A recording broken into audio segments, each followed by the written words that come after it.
Hey, what's up? It's been a couple days since the first time that I made a video.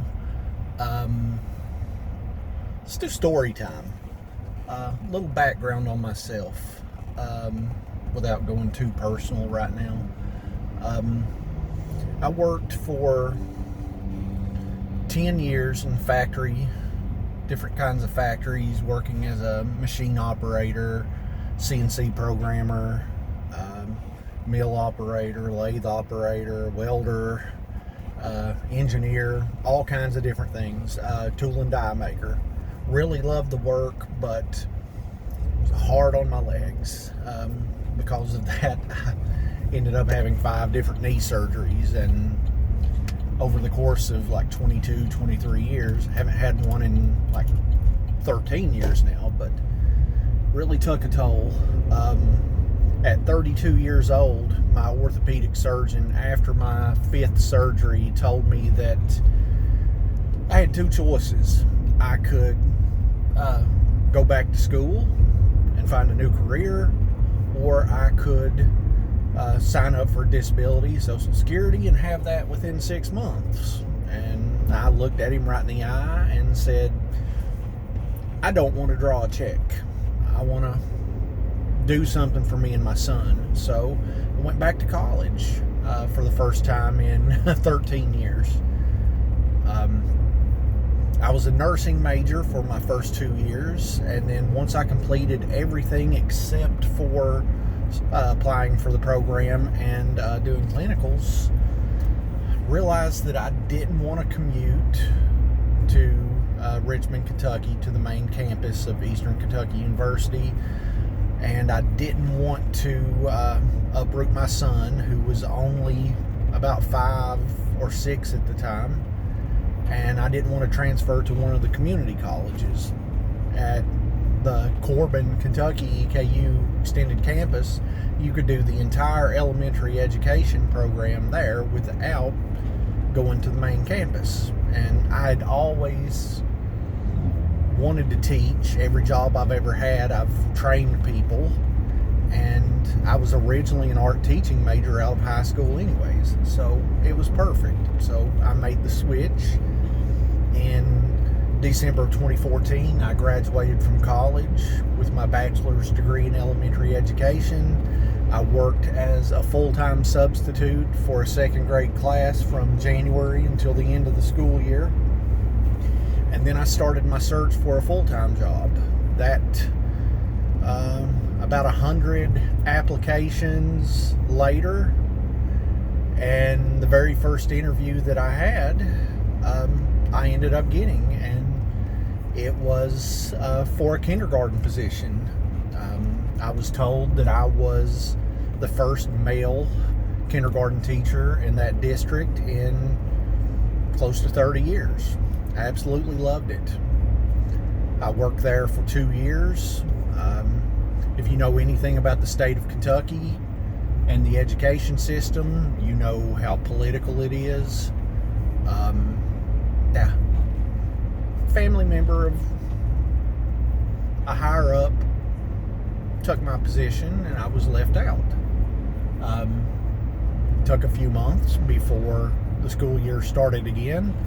I got another job in the county that I grew up in. Worked there for a year. Same thing happened. I had to wait all the way until October of that year to take a position in Louisville, Kentucky, the largest city in my state, at an inner city school. And I can handle just about anything, but just the atmosphere, the lack of control, and the violence that takes place in those inner city schools, it pushed me to having a nervous breakdown in February. And my doctor recommended that I go through some outpatient therapy for a month to see how that helped me. I did that, and the people that I was in group with, there were several other teachers there experiencing the exact same things that I did. So when my 30 days were up, I resigned. It's the only teaching job I've ever resigned from. And then my son and I moved back home. I got a job in another district teaching middle school the following year. Really enjoyed it. My son had a great year, but that was also the year that COVID happened. The last 2 months of the year we were teaching from home, and that was a horrible experience. And again, I wasn't offered a job for the next year. I took a job in another county that resulted in us moving again. Same thing. We were still during COVID. We spent the next 3 months, I believe. Well, actually, all the way until Christmas, where we only went in person like 4 or 5 days, maybe a week. And then after Christmas, we picked back up with about a third of the students in class. If you know anything about how education's worked with COVID the last few years, it was horrible.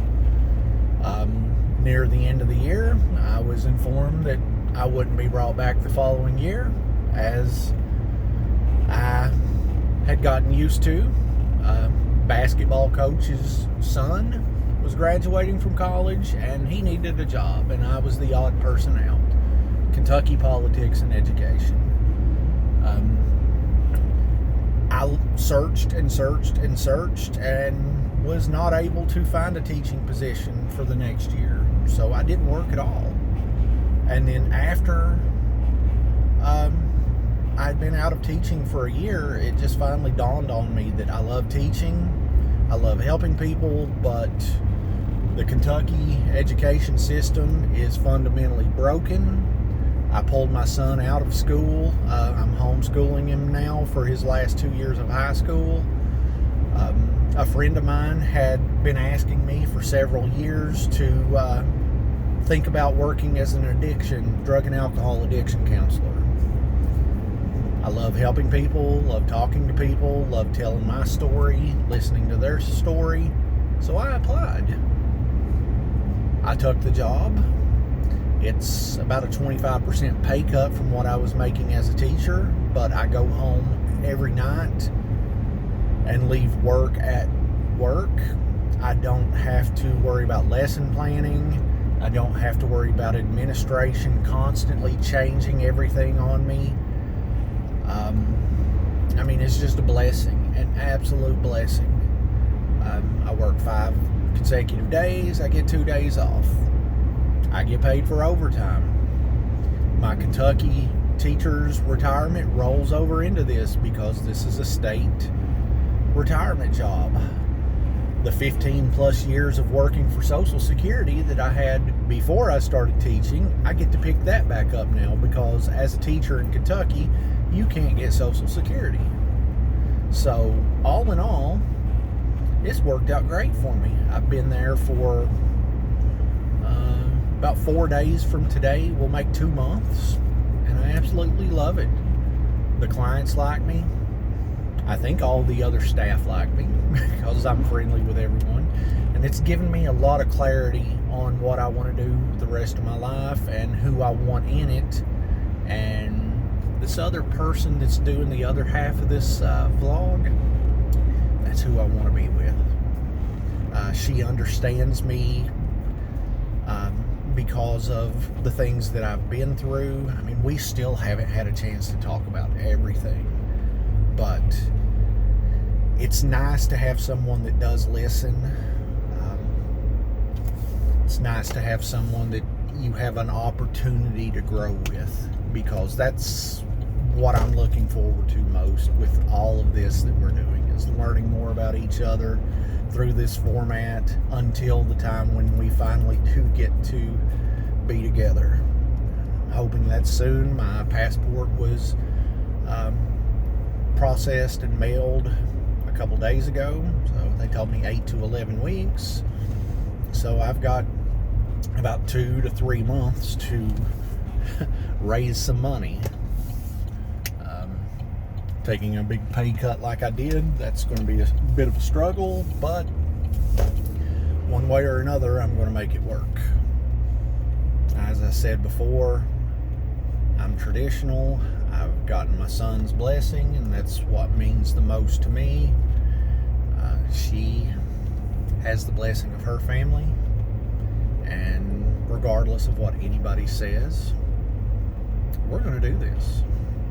All right, this is over 10 minutes. I'm almost home. I haven't had a hard break. I haven't had anyone blow a horn at me or anything, so I think I'm doing pretty good with this filming thing. Until next time, maybe you'll hear from her again before you hear from me. Our purpose of doing this is to keep you informed, let you know about us, let us learn about one another, and yeah, that's it. See ya.